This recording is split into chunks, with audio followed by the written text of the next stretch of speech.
Registration కార్యాలయాలకు వచ్చే ప్రజలకు మెరుగైన సేవలందించేందుకే ఆర్ఎస్కేలను తీసుకొస్తున్నామని, వీటితో ఎవరికీ నష్టం ఉండదని రెవెన్యూ శాఖ మంత్రి అనగాని సత్యప్రసాద్ స్పష్టం చేశారు.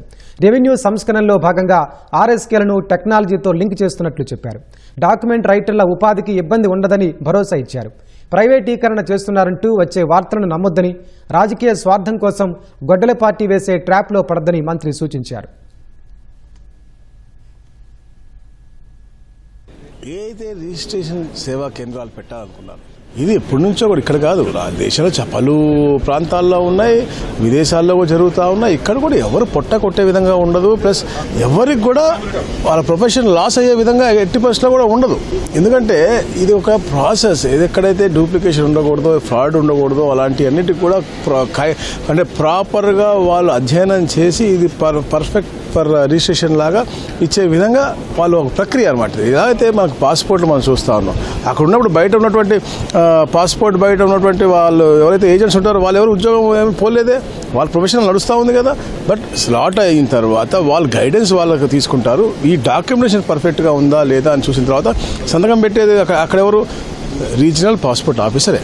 ఇక్కడ కూడా రిజిస్టారే పెడతాడు. ఎక్కడ ప్రైవేటీకరణ కాదు, కేవలం ప్రాసెస్ని అథెంటికేషన్ చేసుకుంటూ ఇవన్నీ కూడా లింక్ చేసి, ఎందుకంటే మనం టెక్నాలజీ వాడుతూ ఉన్నాం, బ్లాక్ చైన్ సిస్టమ్ వాడుతూ ఉన్నాం, డిజిటల్ లాకింగ్ వాడుతూ ఉన్నాం. అట్లాంటి వివిధ సంస్కరణ తీసుకొస్తున్న భాగంలో ఇదొక భాగం.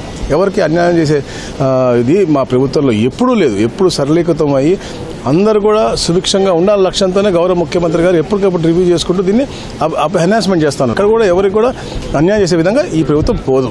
రైటర్స్కి ఉపాధి కోల్పోయే విధంగా ఉంటుందని రాజకీయంగా కూడా అసలు ఇప్పుడు రాజకీయంగా మాట్లాడే అర్హత ఈ గొడ్డల పార్టీకి అసలు లేదు. ఎందుకంటే మీరు చూస్తే వీళ్ళు గతంలో ఎవరో చేతకాని వాళ్ళకి ఈ టెండర్లు ఇచ్చారు. 100 కోట్లకు టెండర్ కూడా అయ్యింది. టెండర్ అయిన తర్వాత కూడా ఎక్కడైతే మనకి వచ్చి చేసుకునే కామన్ మ్యాన్ వచ్చి చేసుకునే విధంగా కాకుండా విశాఖపట్నం నుంచి ఎంతో దూరంగా ఐటీ హిల్ నెంబర్ 1 మీద ఈ యొక్క రిజిస్ట్రేషన్ సేవా కేంద్రం పెట్టారు.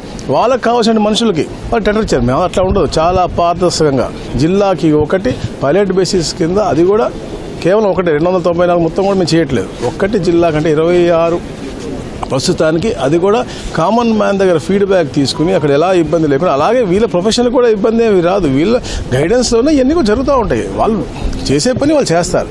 మీరే చూస్తూ ఉన్నారు, రిజిస్ట్రేషన్ ఆఫీసులో కామన్ మ్యాన్ చాలామంది ఇబ్బంది పడతాను. ఫెసిలిటీస్ లేవు, ఇబ్బందులు ఉన్నాయి, రెంటెడ్ దీంట్లో ఉన్నాయి, రెంట్లు కట్టట్లేదు, నుంచుంటానికి ప్లేస్ లేదు, కూర్చోడానికి బెంచీల్లో కొన్ని ఇబ్బందులు మీరే రాస్తూ ఉన్నారు, మీరే చూస్తూ ఉన్నారు. ఇవన్నీ కూడా ఒక అవకాశం కల్పించాలండి. సో అట్లాంటి మంచి వాతావరణం క్రియేట్ చేసి ఉన్నటువంటి సమయంలో ఎక్కడ కూడా మిస్టేక్ జరగకుండా పారదర్శకంగా, నాట్ ఈవెన్ సింగిల్ మిస్టేక్ జరగకుండా చేయాలని తపంతోనే ఈ పని చేస్తాను. Thank you.